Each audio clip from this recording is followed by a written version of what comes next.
বর্তমান পরিস্থিতিতে এলডিসি গ্র্যাজুয়েশনে যাওয়া দেশের জন্য আত্মঘাতী হবে বলে মনে করেন ব্যবসায়ী নেতারা। দেশে উৎপাদন খরচ অনেক বেশি, রয়েছে জ্বালানি সংকটও।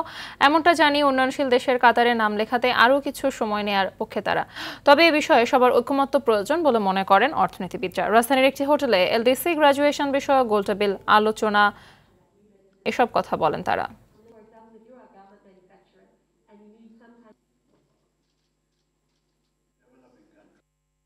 শতাংশ যেখানে আমি 0 পাচ্ছি, আমার কানাডাতে চলে যাবে 16 থেকে 18%। সরকার কার স্বার্থে করবে?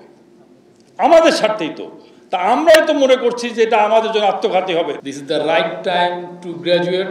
We have difference of opinion. This November 26 is not the right time. আমরা এই যে গ্র্যাজুয়েশন ডিফারেলের কথা বলছি, আমরা কি রিফর্মটাকেও পিছিয়ে দিচ্ছি? মানে I fear given the experience what we have witnessed in the past, যে যখনই আমরা এই ধরনের একটা আরও বাড়তি একটা সুবিধা পাওয়ার যখন চলে আসে, সম্ভাবনা আসে, আমরা রিফর্মকে ভুলে যাই।